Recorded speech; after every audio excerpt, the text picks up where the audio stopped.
If rage could grow roots, if love could live underground or be buried underground, what would it sound like when it rose?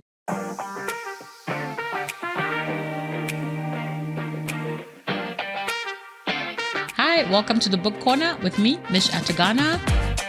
Let's discover new worlds together.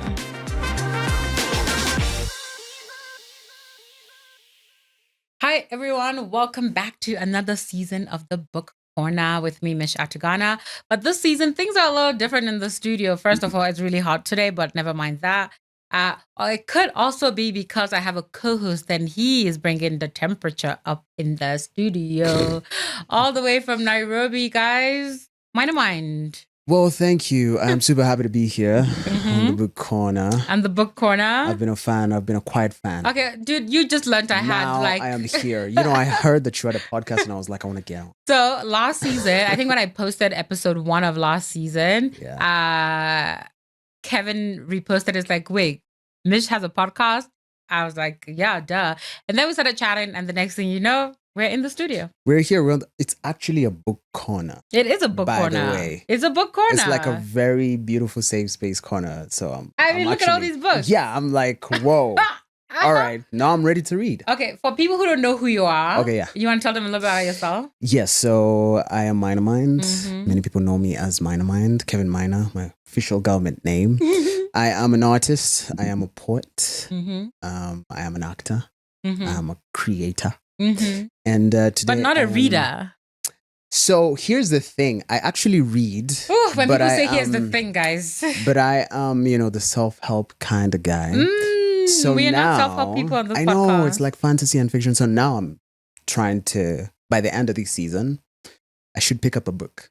I really hope you pick up a book. I really hope you pick up a book by the end of the season. Yeah. So guys, for the next 8 episodes, my job is to convince Kevin Maina to read a fantasy book. Exactly. And I'm going to be the voice of the audiences. You're going to be the voice of the audience? The people like me. The people like you? Who are like, what is she talking about? What are these books? Okay. Fine. So I'm going to be the voice of the people. Challenge accepted. Exactly. All right, guys. We're starting off with a bang. All right. So today, before we begin anything, it's a cozy, safe space. Last season, I introduced the teapot on set. Right. So I'm going to pour you some tea so you can enjoy some tea as we kind of, know. Wow.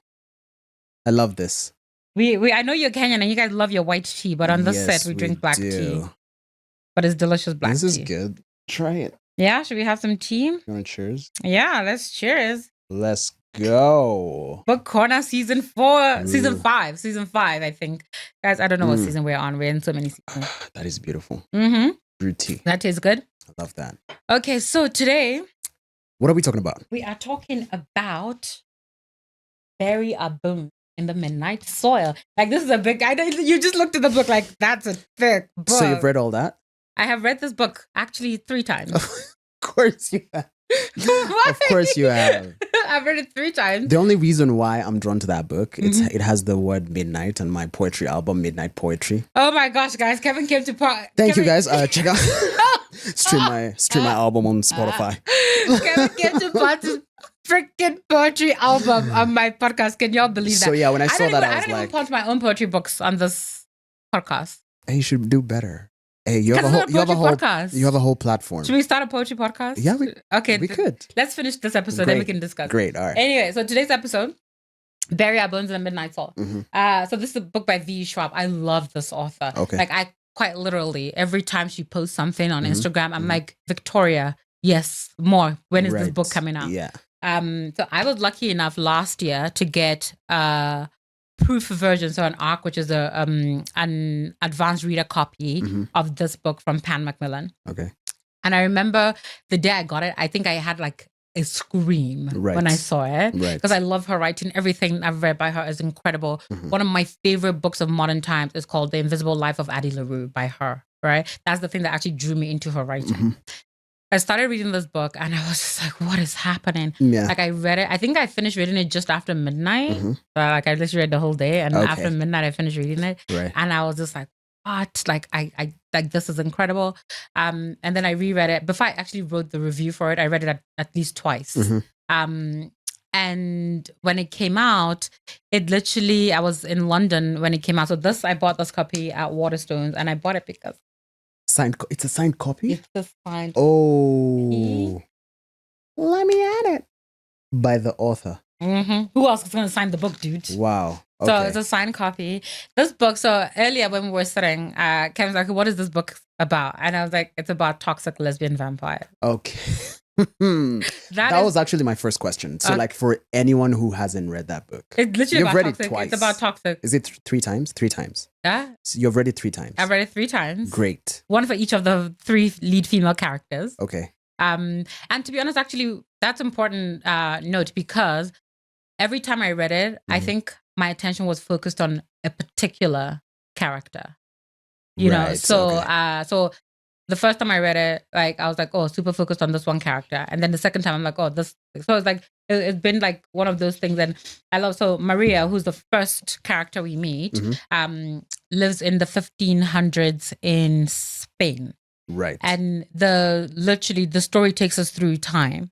Like we follow, you know, these characters from the 15th century to like I think what like early 2010s or mid 20 or 2020s. Like I need to remember. Okay. But again, mind you, I read this book last year, so let's keep that in mind. But it's one of those books that it kind of stays with you in a way that halfway through you go, I am rooting for none of these characters, but I'm also rooting for all of them. Right. You know, even the most toxic of toxics. Yeah. So, but this is the book we're talking about today, Bury Our Bones in the Midnight Soil. I love it. So you've introduced us to a character already. I've introduced you guys to Maria. What's compelling about this character? Aside from they're all female lesbian vampires? Yeah. First of all, I'm sold. Let's start there. All right. So I made notes. I always make notes on my podcast because I want to make sure that I'm kind of being super careful with how I explain characters to people. Let's go. All right. So the setting for the story. 3 women across 3 centuries. Okay. All tied to the same earth. Hunger and violence.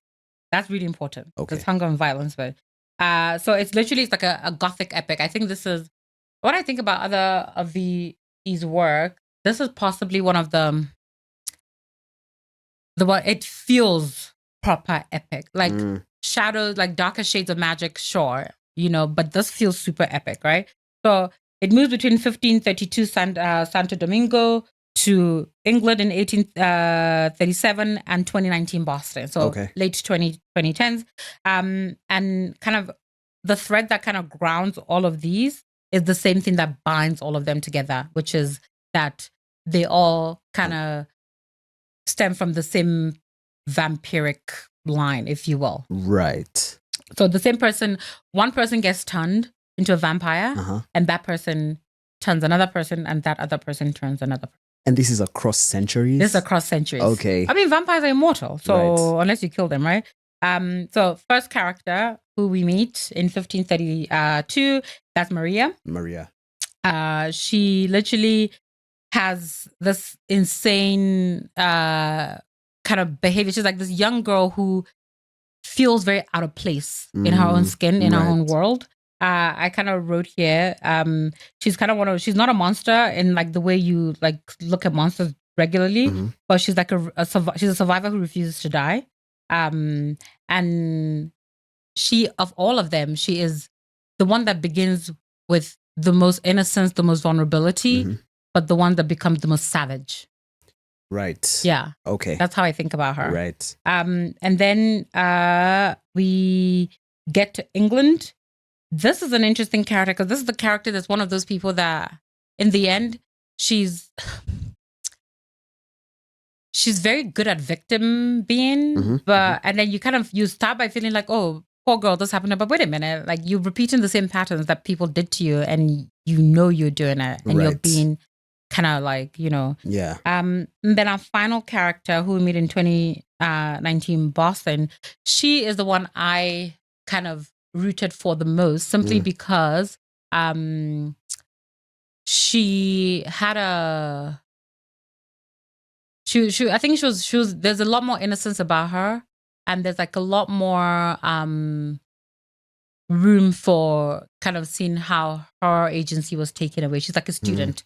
her agency was taken away, and things like that. So her, I think, like I like the most because I could identify with her in many ways. Right. I think what was her name? She was Alice, right? I could identify with her in many ways. Okay. And I always also felt like she was the one that got the rawest of the deal because the other two were like playing in this weird game, and she just get brought into their drama, and she's just like, wait, what? Like I don't know these B words, and now they're making me involved in their game, in their power game kind of vibe. Yeah. Okay, so you talked about like lesbian. I want to go back to the lesbian. You want to go back to the lesbian thing? Vampire. Why are you obsessed with that? Why are you obsessed with that? Why are you Well, obsessed with that? I want to understand the dynamic? The dynamic, Some the of love them- dynamic. I mean, Did Maria perhaps fall in love with? love is such a interesting word in this book. I don't think anyone actually is in love in this book. Okay, so they just turn each other, and suddenly you are one of ours. Wait, I'm trying to find the name of the one character. Okay, cool. They turn each other. I wouldn't say they just suddenly turn each other, and the next thing they're all like in like a whole lesbian situation. Okay. No. It's so they kind of Charlotte. That's why I was forgetting her name. So it's Maria, Charlotte, and Alice. Great, we got all three of their names. Good. Cool. Let's start with Maria. Okay. Maria is turned by Sabine, and Sabine is important, right? Because like I said, Sabine is gonna start this whole chain because they're all in this one link of vampire or whatever. And Maria meets Sabine when she's like, I want to say she's 14. I can't remember. She's quite young, and she's just fascinated by this woman. She's beautiful. She's just like ethereal. There's something about her, and she's like, she meets her one time. It's kind of one of those people you meet and they get stuck in your head. Then a couple years later, Maria gets married to this noble person, gets moved to this other part. She's like super excited to leave her problematic family behind. They've been holding her back, that kind of vibe. She gets to this house, she realizes her entire worth as a wife and a person is on having a son. Right. And like the thing she wants to like go ride in, like she wants to go ride a horse. She wants to go walk around the perimeter. They just won't let her do it. So one day, her and her husband go into the city. So they kind of leave their estate in like the countryside and they go into the city. And she sees Sabine again. Oh. And this woman hasn't changed a day. Right? Right. And the store, like she starts visiting Sabine. They start talking. And Sabine is giving her like these potions to help her not get pregnant. Right. Things like that. I know a lot of guys that would really love that. Why are you laughing? Are you one of those guys? No, but I know a guy. You know a guy? Okay. So eventually, like one thing leads to another. You can tell, I mean, at her and Sabine, the attraction is very like slow, but there's an intensity to it. So they're falling in love. I keep telling you, love is not the word I would use for the things that happen in this book. Okay. You know? Okay. So eventually, she runs to Sabine. Something happened and she's like, frantic. And Sabine says to her, are you ready to like make a commitment for something to be powerful, to be in charge, blah, blah, blah. And she like bites her. And she's like, wait, what's happening? And the next thing she knows, she's like, got the vampiric urges to feed. And then Sabine's like, okay, you need to feed off me for you to fully turn, but just don't go overboard. They went overboard and Sabine is like freaking KIA'd Yeah. So this is how the story of Maria kind of really begins. Right. And then Maria meets Charlotte. And the toxicity of the situation is around Maria and Charlotte. At the core, Charlotte meets Alice and kind of drags Alice into this. And this is a span of 3 centuries. Right. But also, mind you, it's more than 3 centuries actually, because we begin in the 1500s and we're into 2090s. Yeah. So it's like literally, half a millennia, almost half a millennia that the story is going on. Yeah. Okay, so I guess what remains the same is the entanglement of all three. Because I was wondering, Maria is the key one here, because Maria is the one that so we begin with Maria, who later changes her name to Sabine. Spoiler alert. can use her name. So she assumes the identity of Sabine. Does Sabine die? Sabine's dead, man. Maria killed Sabine. Oh, because feeding off of her. Sir, you weren't you listening? Okay, cool. I see and what then, like, literally, Maria's like, we're following Maria around. And one of the things, when we begin this and we are following Maria and learning her, and then she's changing her name to Sabine, you still have like a lot of sympathy and adoration for her until we begin to kind of see Charlotte's story and Charlotte's point of view. And then when we get to Alice, you're like, girl, you're doing too much. Okay. Yeah. So for Charlotte, Alice, were they already vampires or were they turned? So Maria / Sabine turns Charlotte. Charlotte turns Alice. Ooh. Did Maria? No, Charlotte turned Alice. Yeah. Okay. So you talked about it being gothic. It's like a goth epic. I mean, I would call it gothic because it's like, but so what I liked about it, right? You know, a lot of people are writing vampire story. Wait, hang on a second. Did Charlotte turn Alice, or did Maria turn Alice like when she was asleep and to spite Charlotte? Guys, I can't remember. Read the book. Okay. But either way, somebody turned Alice between the two of them. Okay. But Charlotte and Alice hooked up after a party, and that's how Alice got dragged into the entanglement drama between Maria and Charlotte. But look at it this way, right? Think of like the most toxic girl you've ever like dated or hung out with. Mine are very healthy. Are you sure? Shout out to. Wow. Shout out to all the babes out there. Yeah, I don't know what you're talking about, but I can imagine. Whatever. I can put myself in a situation. Now, imagine you're not dating, you meet somebody else. Like, you're not even dating the person. You just went out to dinner with them. Okay. And one of your toxic exes saw that. And the next thing you know, they start stalking that other person and causing chaos for their life. Wow. That's kind of the situation. Yeah. So my toxic ex here is Maria. Yes. Oh, she's And dangerous. you're Charlotte. Okay. And I'm not Alice. The other person. The other person. The imaginary person is Alice. The imaginary person is Alice. The first dinner date who had nothing to do with this is Alice. No, I get it. Yeah. Okay. That's pretty much it. That's pretty much it. Yeah.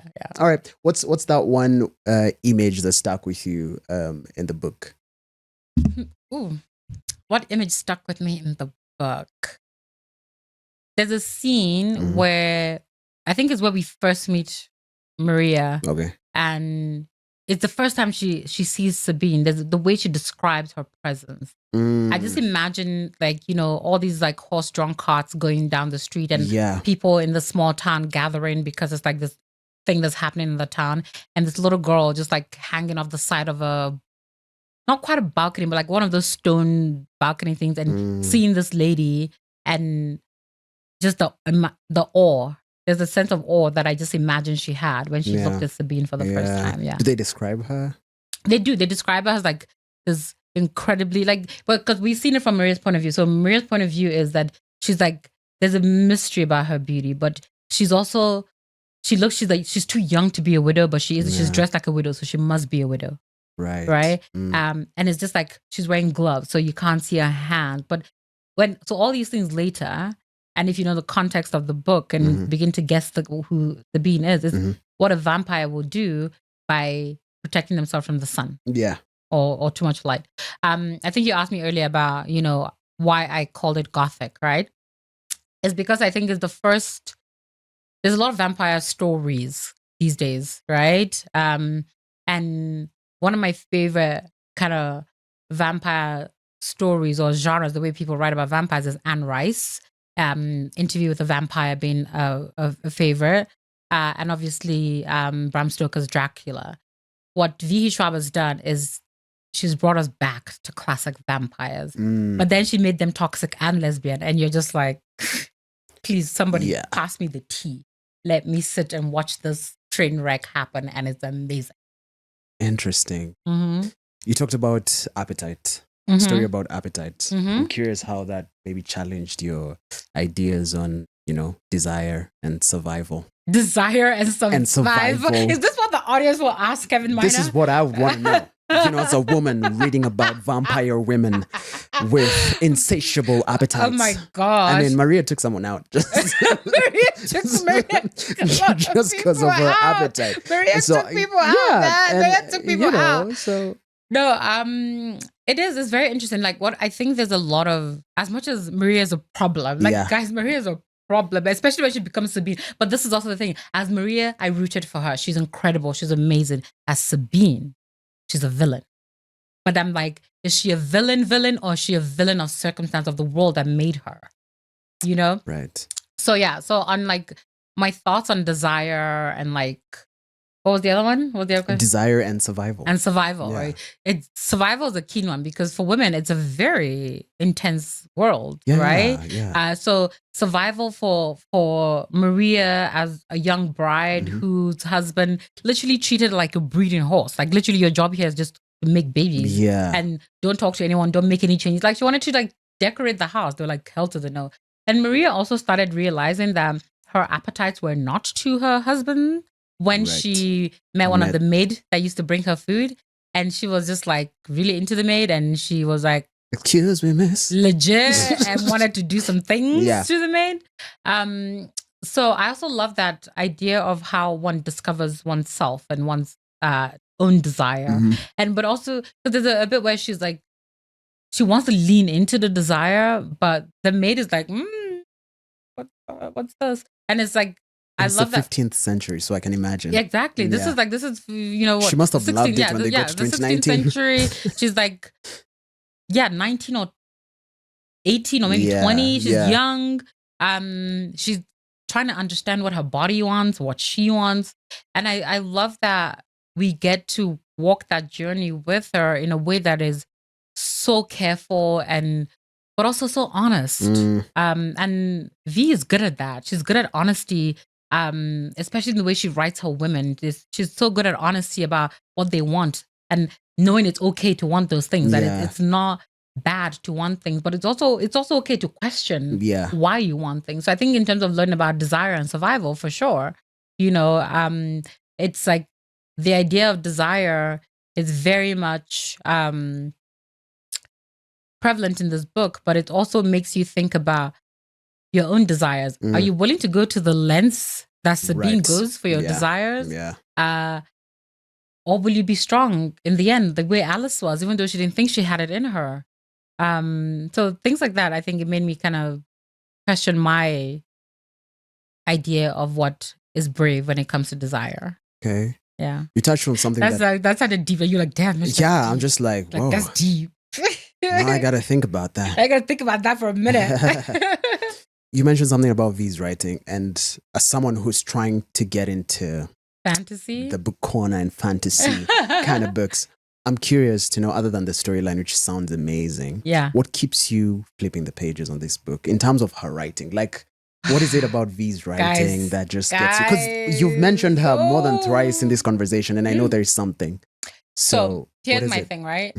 She is an incredible writer. Right. Like when you read The Invisible Life of Addie LaRue. Yeah. It is. So if you want the gateway, PSA, gateway to V.E. Schwab's writing is The Invisible Life of Addie LaRue. You guys know, because I've talked about Addie LaRue on the book corner before. You know how I feel about that book. It is a book that is written for like your soul. It is transcendent. It is magical beyond the magic. And that is the crux of her writing. So that's what she did with Bury Our Bones, right? So Bury Our Bones is literally the second V.E. Schwab book that I read that made me feel like I was living in this world. And spoiler alert again, those of you that have read this book, it's been out for a year, so you should, almost a year, so you should have read it. Is that there's a minute where she connects the world of Addie LaRue to this story, and you can feel that same ethereal thread in this world. So she makes you forget the world around you when you read her work. She makes you. It feels like you're living in a long epic poem. Like I found the way to your heart, right? You found the way to my heart. So it literally is just her.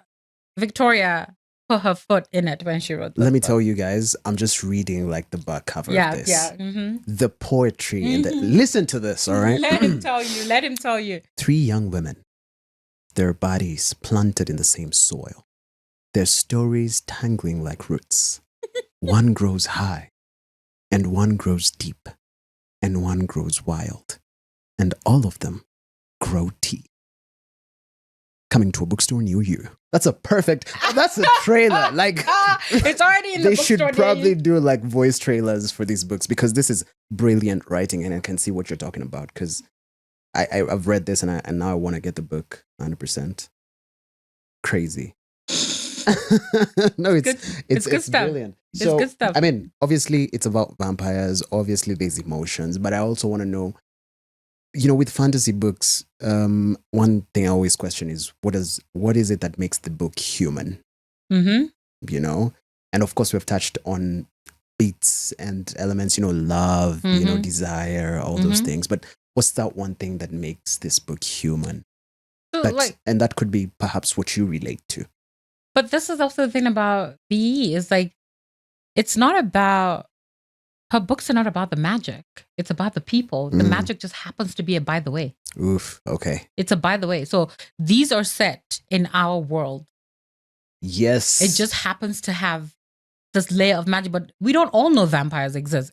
In this book, they meet a lot of characters. They don't know that they're vampires. They don't believe in vampires. They don't believe vampires exist.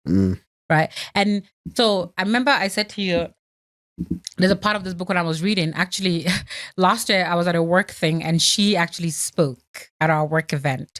And I got to ask her a question. And I said to her in the question, and our whole team literally was holding their breath for me to ask questions, right? Shout out Gray. And literally when I asked her the question, I'm like, I was reading this book and there was a moment where I was like, oh, Addie. And I just it clicked to me that Addie LaRue exists in this world that we're talking about, right? Now, Addie does not know vampires exist, but she is immortal. Spoiler alert if you haven't read The Invisible Life of Addie LaRue. Yeah. She's immortal, but she's immortal because she made a deal with quote unquote the devil. Or a devil, right? But in her existence, she doesn't know about vampires. They don't know about like Sabine, Charlotte, Alice. Right. They don't know about the god that Addie made a deal with for her immortality. Do you know what I mean? Yeah. But these are they all exist in quote unquote a normal world where all these layers of supernatural are existing, but it is not the crux of the world. It's just the by the way of the world. And I think that's what makes her writing, at least this particular book, and quite I think a bit of her writing, her work feels so human because it's actually about the people, not about them. The magic is just a catalyst for the story. The people are the story. I love it. So I love watching movies and series. So I definitely watched this as a series. So I was just thinking to myself, if it was to be adapted into a film or series, what's one scene that definitely should make it on screen? Has to make it? Ooh. Yeah. You got to give us you got to describe it from when you're reading the visuals in your mind. Gosh, there's so many great ones, guys. That's why I read books. Yeah. I don't watch movies. So there's a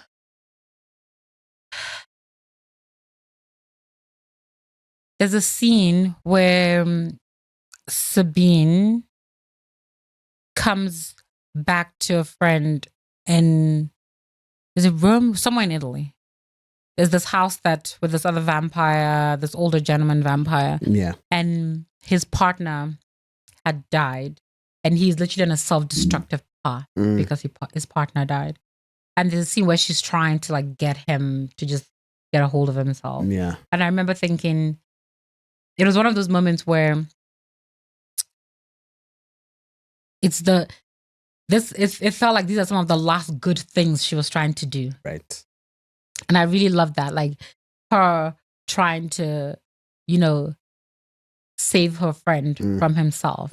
So maybe that, or I'm not gonna lie, man. I kind of want to see the scene where Sabine got KIA'd by Maria. That was epic. That would have been an emotional. It was super emotional. That's probably a theater moment. That's gonna make it. That better make it. Yeah. That better make it. Okay. Yeah. So why do you think we named this book "Bury Our Bones in the Midnight Soil"? It's actually she told me, and I forgot. It's an interesting title. She said it in the conversation. She not told me personally. Yeah. But she said it in the thing. But it's this idea of of things growing root, of going deep in the root, and then what they become. I'm so sorry, guys. I completely forgot her reasoning for it. Okay. I completely forgot. But but when you read the book as well, you do get the sense, because it is the idea of like, you know, the things you bury in the dark. Yeah. So, because the idea of vampirism is a nighttime life, you know. So, and you know, the back blurb, you know, talks about 3 women. One grows, rises up, one goes deep, and one goes wild, and they all grow teeth. So it's very much like the things you bury in Midnight Soul, they grow teeth. They always grow teeth. Oof, okay. Yeah, there's like a whole thing around it. I'm trying to remember what it was, but yeah, but there is a whole thing around it. Well, seems like I'm going to be picking this book. Is there anything that... Are you going to read that? Are you really going to read that book? I probably know the context. I definitely... Does it have spicy scenes?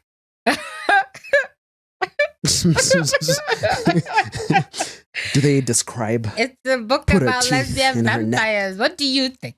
Perfect. But it's not like spicy like that. Okay. The spice adds to the literature. Right. But it's not that kind of spicy though. Okay. Yeah, V doesn't write spicy like that. She doesn't... It's respectful spicy? It's classy. She's a lady. She's a lady. Spicy. All right. I love it. Anything else that you haven't maybe shared with us about this book? Let's look at my notes, shall we? Yeah, pull out your notes. Just in case we're missing something. See if there's anything we're missing. I wrote a whole thing. Okay. So there's like a lot of there's a lot of themes that I kind of picked up when I read it. Colonial extraction is a big thing. Okay. Victorian respectability. Okay. And modern misogyny. These are all kind of so like when I talk about like this idea of the same hunger that exists in this book is the same hunger for control every time, right? So it kind of answers the question around women who refuse to be consumed, so they rather consume. It also kind of talks about pleasure and how you reclaim pleasure. So when you talk about desire and things like that, right? Yeah. And when your appetite is no longer shame, you know, like it's not shameful to want the things you want. It becomes like almost like a guiding compass. I think it works well because V is luscious prose. The prose is so lush, you know. The point of views are very tight. And it's a vampire myth. The way she reworked the vampire myth, it's a story about return of stolen agency. So people whose agency, like Maria specifically, her agency was stolen and she took it back. Okay. So when I say, like, you remember I said she becomes a villain with Sabine, but is she really a villain, or is she just responding to the world? Is it the world that made her? Yeah. Kind of thing. And another thing I quite like as well is like she structures the book almost, it feels like 3 different novellas like that revolve around one body, which I really like. There's no repeat. It doesn't do a repeat, almost like a step and repeat across the century. There's like a one pure red thread that goes through, which is why I said the same vampiric line. So Sabine turns Maria, Maria turns Charlotte, and between the two of them, somebody turns Alice. I need to remember who actually turned Alice.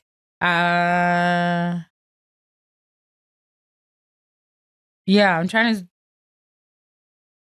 to think, like, you know, why you think about that? Because I just opened this and I thought it was interesting. Yeah. So, like, I just opened a page and I'm seeing Alice, right? Like the title page, Alice 2019. So, you see the D, the D stands for death. That's the year they died. Oh, okay. That's the year they died. Yeah. Or the year they get turned. I saw Sabine death 1532, and then we went back to Alice death. Yeah, we jumped. So is she jumping across timelines, coming back? Oh, so flashbacks and whatnot. Not quite flashback, or going back to the story. Yeah, we're going back. So we're going back to Sabine's story. Then we go to Alice's story. Then we go to Charlotte's story. Yeah, we are in Charlotte death 1827. Fantastic. But if you go to like the first one, you see go to Maria. And Maria. Maria D 1532. The same as Sabine. The same as Sabine. Because Maria becomes Sabine. Crazy. Yeah. So, do you think anyone that hasn't read fantasy should try and pick up this book? You know, anyone, 100%. Okay. I mean, lesbian vampire stories. I'm gonna like put down the book, sir. Put down the book, sir. So, like I said, Kevin and I started this conversation because he saw the first episode of season 4. And he was like, these books sound really fun. So, Kevin, I'm going to gift you the first book. Oh, this is what you covered. In the coffee, before the coffee gets cold series. So hopefully you like it. Are you actually letting me take this? You can have this book. That is my gift to you. Thank you. So, but you have to read it and you have to tell us, by the end of the season, I want to know that you have read this book. I will have read this book by the end of the season. Sure. I mean, I've already heard about the book, so I know the characters, the coffee, the cafe story. Brilliant. I want to read about the ghost, especially. You're going to read about the ghost? Yes. So, yeah, awesome. Thank you. Thank you so much. Awesome. Well, guys, thank you so much for joining us on the Book Corner with me. I'm Mish Atagana, and this is Minor Mind. Minor Mind. And you can, if you've read Bury Our Bones or if you have thoughts about any other VE books, I think I've read everything she's ever written, but please send me more stuff, anything from VE or similar authors I want to read. Send me your recommendations. You know where to find me at Mish. And you guys can find Kevin at Minor Mind. Everywhere at Minor Mind, Instagram, TikTok. Awesome. Go enjoy some poetry. We will see you on the next episode where we will be talking more books. And we out.